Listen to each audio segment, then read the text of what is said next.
Hello, everybody. So I thought we could have a laugh. Let's have some fun at Lorne's expense, which is what seems to have happened a lot over the last few years, hasn't it? Some to a major extent, some to a minor, and this is what it's all about, isn't it? Having a look at fucking just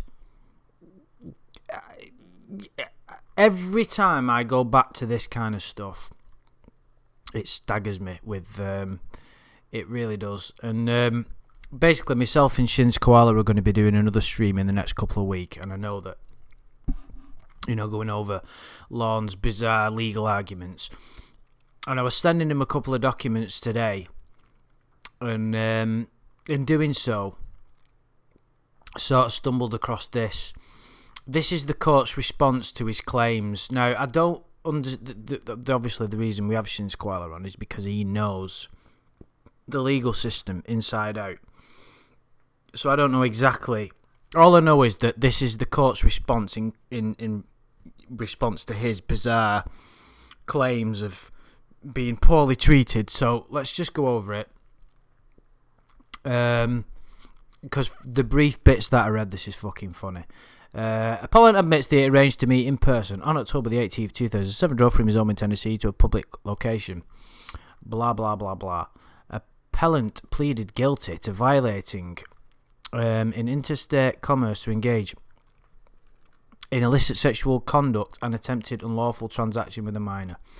Over 3 years later, appellant filed this case alleging violations of his civil and privacy rights. It's just... Even in this little bit here, you're thinking, hang on a minute. He pleaded guilty to violating those sections and travel in interstate commerce to engage in sexual conduct and attempted unlawful transaction with a minor under 16. Now, if you was going to read that, just this section here, appellant pleaded guilty, minor under 16. You'd only really need to see those 6 words, wouldn't you, if you count the number 16 as a word? But do you get what I'm saying? 5, should I say?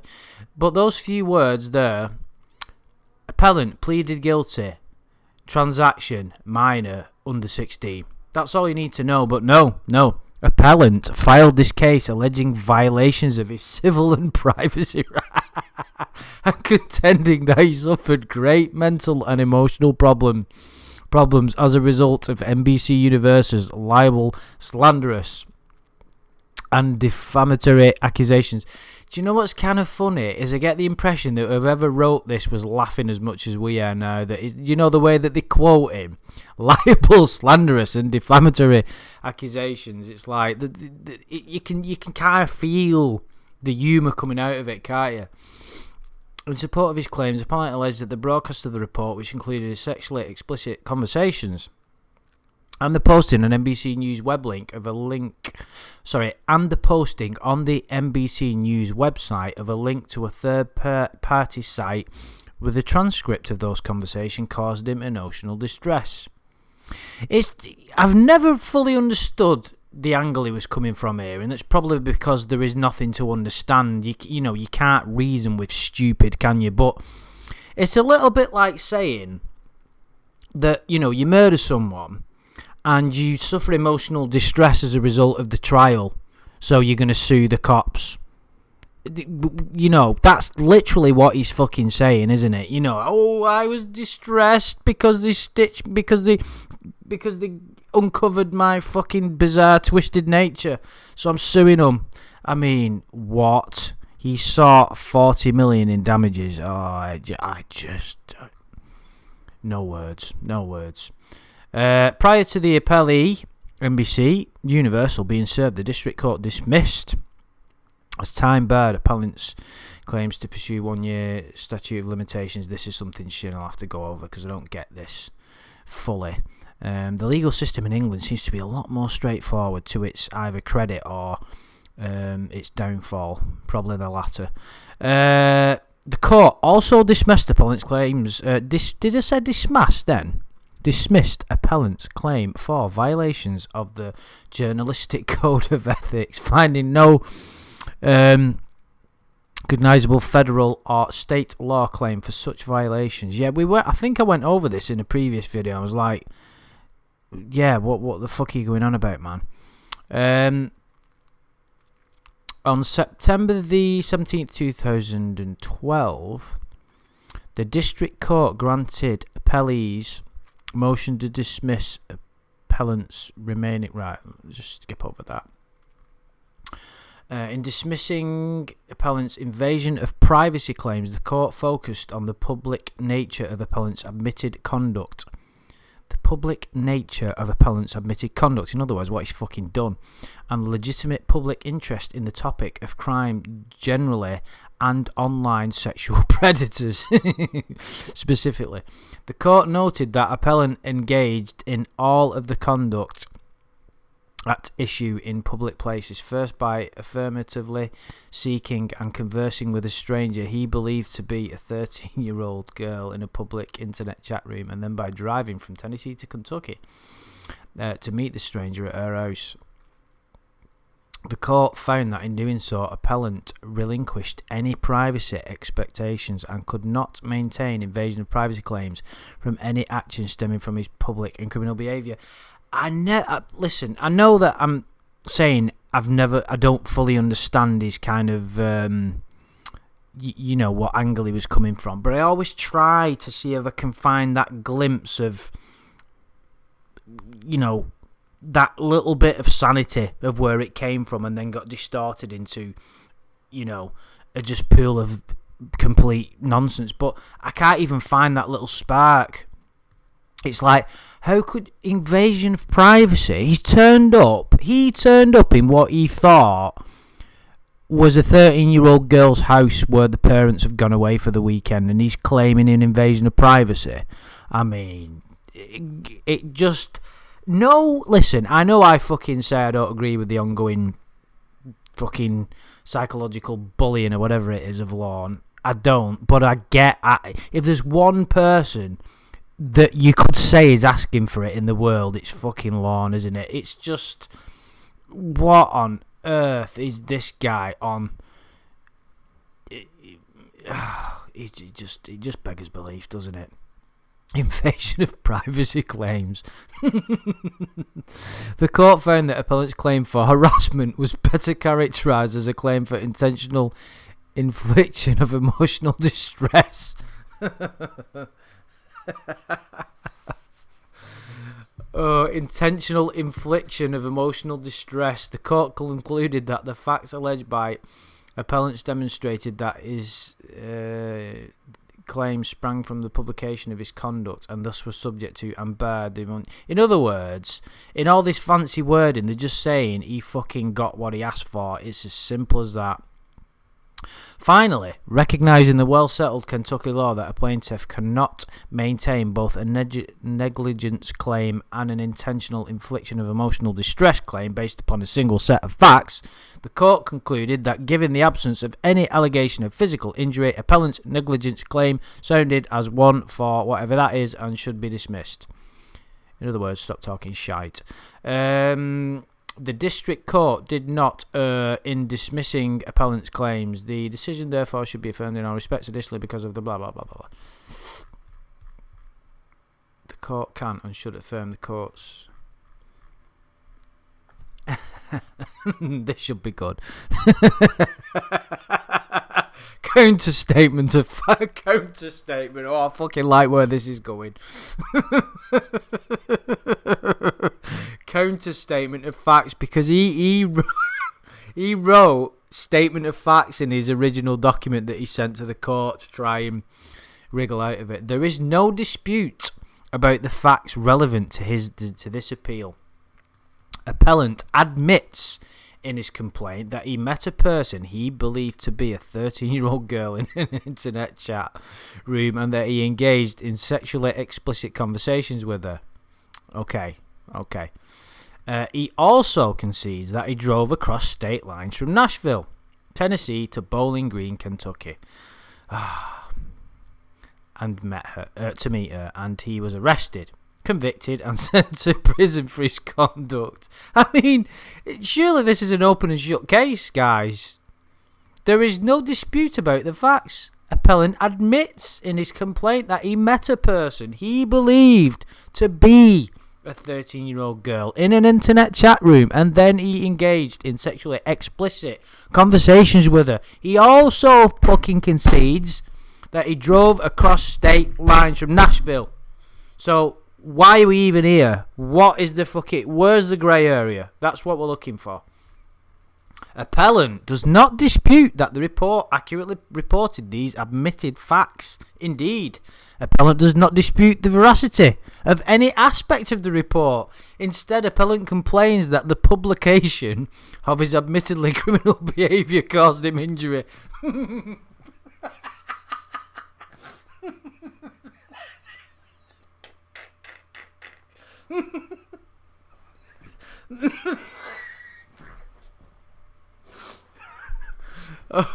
Sorry.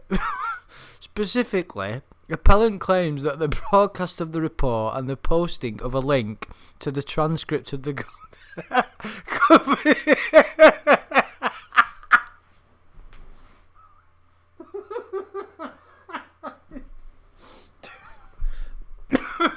sorry.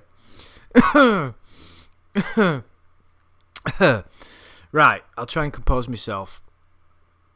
Specifically, appellant claims that the broadcast of the report and the posting of the link to the transcript of the conversation caused him embarrassment, humiliation, and great mental and emotional problems, and ruined his law-abiding citizen reputation. Is he making a movie?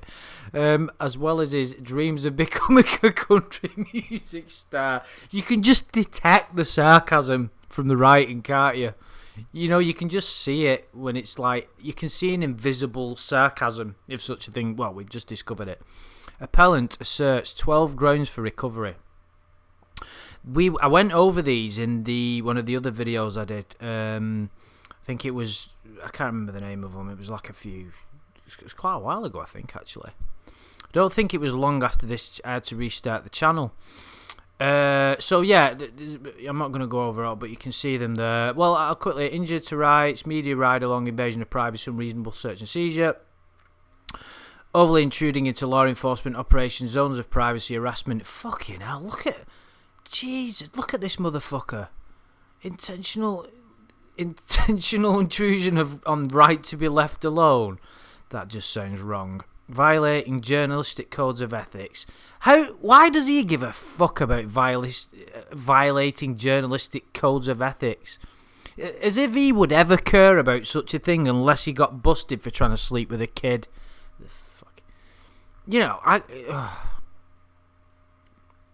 before the complaint was served, the district court found that appellant's claims that NBC Universal violated his civil rights under pursuant to blah blah blah blah were time barred because such and such a thing concerns those. This is where Shins Koala is going to come into this and explain the specific legalities, because I just sound fucking stupid trying to fumble my way through this, which isn't difficult to make me sound stupid, let's be honest. Don't know what happened then. In Kentucky, actions for injury to the person claimed to should be commenced, blah blah blah. The court found excuse me. The court found that appellant's section 1983 claims consisted of unreasonable search and seizure. The court found that appellant's section 1983 claims consist of the following 6 claims. Because appellant filed his action, I think we're getting into the specifics of the sort of etiquette, shall we say, of lawsuits and, claims and whatnot. The court also dismissed appellant's claims for journalistic code of ethics on the ground that there is no cognizable federal or state law cause of actions for violation of the journalistic codes of ethics. There is no cognizable federal or state law. The court allowed appellant's... The court allowed appellant's state law claims for intentional infliction of emotional distress, invasion of privacy, and negligence to proceed past the initial review stage. However, the court specifically noted that while dismissed at the initial review stage was not appropriate, that there was no finding about whether those claims were timely, and in fact there may be some issue as to which statute of limitations applied to the claims. In other words, they're just as fucking confused as we are. After it was served with the complaint, appellee moved to dismiss the remaining claims. The district court granted that motion in its entirety. The court dismissed appellant's invasion of privacy claims, finding the allegation in appellant's complaint do not support a cause of action for invasion of privacy. The court found that there could be no invasion of privacy where the plaintiff is engaged in conduct in a public place. That's what I mean. It's not a public place, really. It's private property. He's gone into private property. He's gone into somebody else's house. It makes it... If you think... No wonder. I totally fucking get why people are fucking consistently trolling the guy. I get it. I wouldn't do it, but I understand it because... Look... What is it? It first, this is what... You can go from just pure hilarity to downright anger and frustration, because how the fucking hell in a month of Sundays is this guy even can even have the audacity to say that his privacy was invaded when he turned up in what he... Even if, let's just say that he turned up, right, in like a public place, like he agreed to meet her at the mall or, some public place. He would still be like being ridiculous by saying his privacy was invaded. But let's just think carefully about what he actually did, right? He strolled in there. Don't forget what Casey said. He strolled in, very cocky, very excited, or whatever it was she said. He was arrogant, basically. He walked in there with no second thought, although he didn't mean to do it, don't forget. With no second thought, in a house that he believed was owned by two doctors, and his intention was to have sexual contact as a minimum with that person in her parents' house. Her house, really. It's just as much that kid's as it is the parents'. And he tried to sue them for invasion of privacy. Are you fucking kidding me? I'm surprised that, when this happened, the universe is like intelligence. Its universe's infinite intelligence didn't collapse in on itself and create some kind of bizarre black hole where the universe just exploded because it couldn't get its head around this nonsense. It just, fuck it. Just explode. We can't be doing with this. Appellants admitted public criminal behaviour, seeking out the decoy in the public internet chat room, engaging in sexually explicit online conversations with her, driving to her house for a meeting, and nullified any legitimate privacy expectations. Yeah. They've got to obviously keep these documents worded professionally. But it's like I said, I'd love to fucking... to just, speak to the person that wrote this. Appellant's claim for invasion of privacy concerning the search of his truck also failed as a matter of law because he purposely drove his truck to a public place to commit a crime. And this is what I don't quite understand why they're saying it's a public place. Somebody inside somebody's house isn't a public place. I don't get it. I don't really understand. Even if he somehow lured Kayla to his house and she turned up, it'd still be fucking ridiculous claiming his privacy was invaded because he's committing a very serious offence. Any rights that you've got at that point, as far as I'm concerned, they disappear. You no longer have rights as a human being at that point, apart from torture and you still should be treated as a human, but you can't start babbling on that. Your privacy is being invaded when you're trying to. Oh fucking hell, man! I'm pissed off now. The district court also rejected. There's an ongoing theme here, isn't there, guys? Can you tell what it is? The district court also rejected appellant's claim for unreasonable publicity, finding that no violation occurs when publishing matters of public concern, while necessarily includes information about criminals or crimes. The court found that appellant had not alleged a cognizable claim, blah, blah, blah. committed criminal acts including seeking a sexual encounter with a minor child. Oh, brilliant. Hang on a minute. Where are we up to? Just see how long have we been going. 20 minutes. Okay, we can keep going a little bit longer, can't we? I'm getting a good laugh out of this.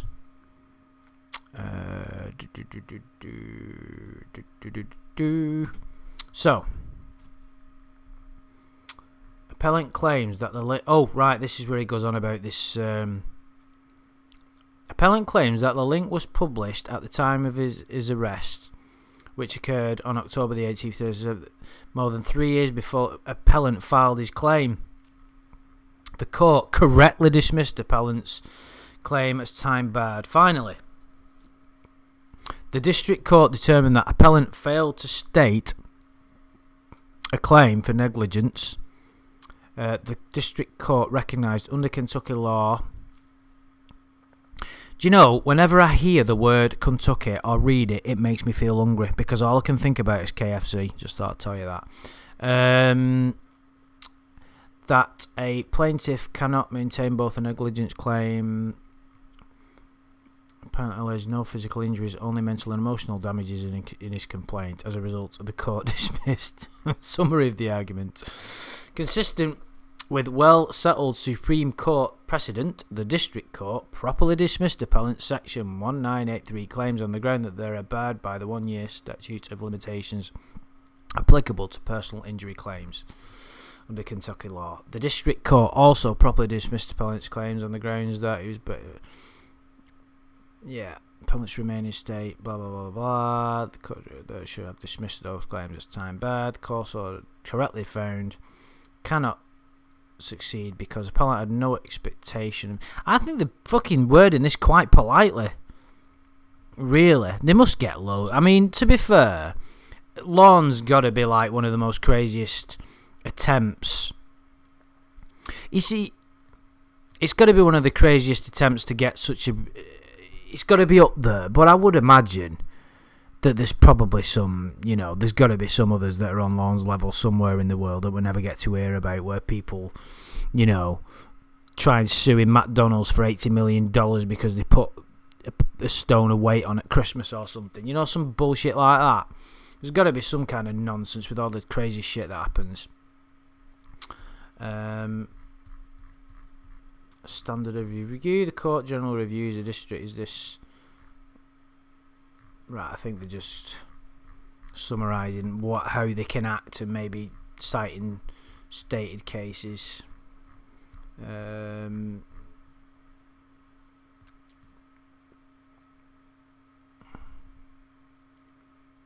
can't find the bit like in his lawsuits where oh, look at this.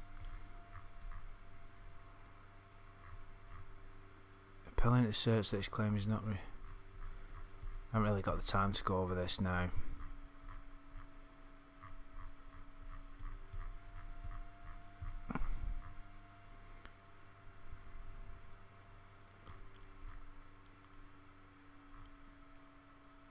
As appellant previously stated, the conversation took place between appellant and decoy, not appellant and decoy. What?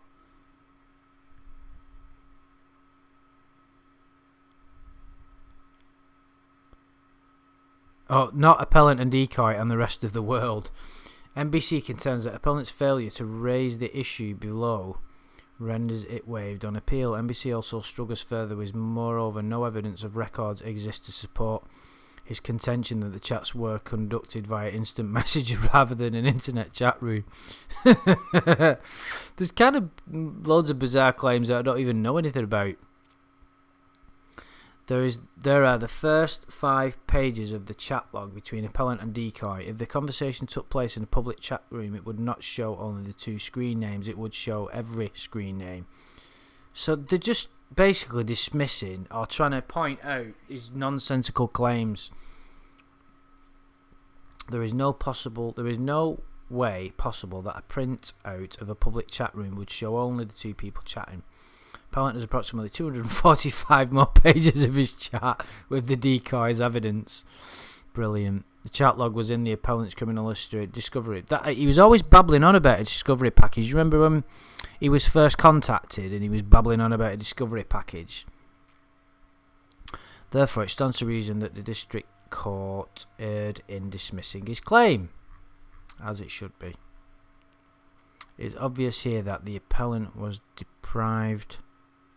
It is also obvious here that appellant was deprived of a fair trial when portions of appellant's chat with decoy was disclosed to the public. Would deprive a person. Showing appellant in the worst possible light. The chat was in appellant's discovery package. Then pasted the whole conversation on NBC and Perversity Justice's website before appellant had a chance to take it to trial. Also placing it on TV and YouTube to make sure they place it in every possible place where it would show appellant in the worst possible light to the public. Speaking for 8 members of the court held in a false light case, common law malice frequently expressed in terms of either person's ill will towards the plaintiff or reckless disregard.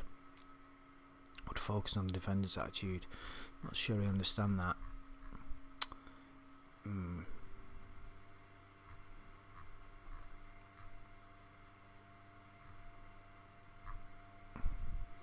Just think how many people's fucking time is wasted.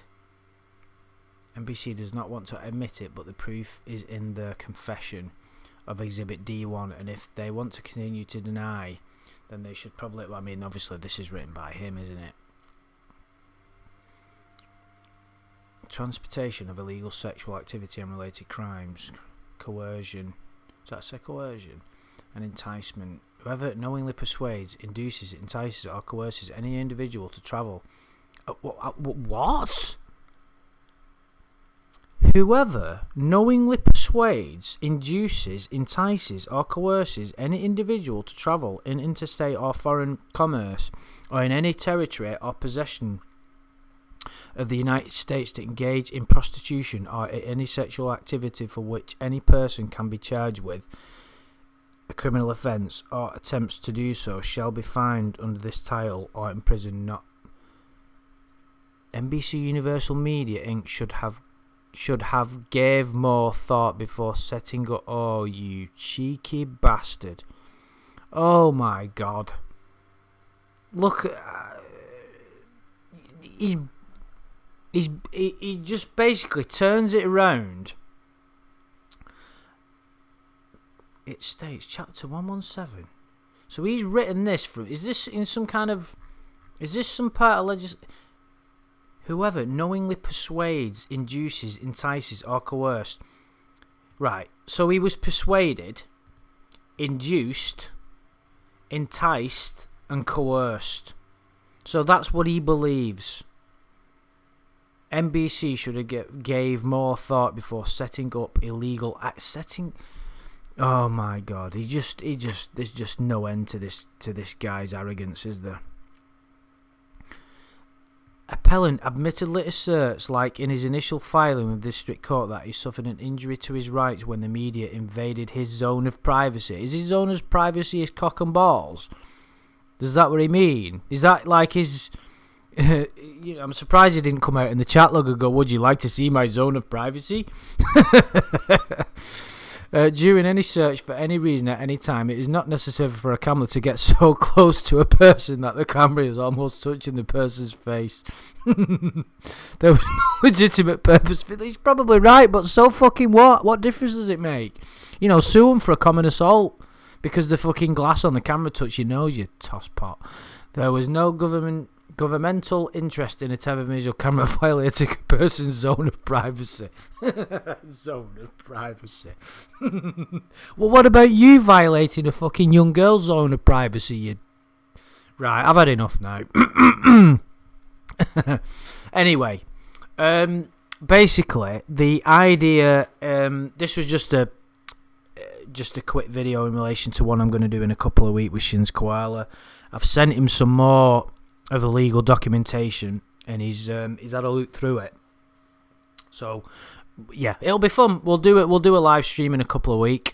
I just thought I'd go over this for my own amusement, and I thought I'd record it while I did it. hopefully you've had a bit of a laugh. He's messaging me about it now. So guys, thank you very much. And I'll speak to you soon.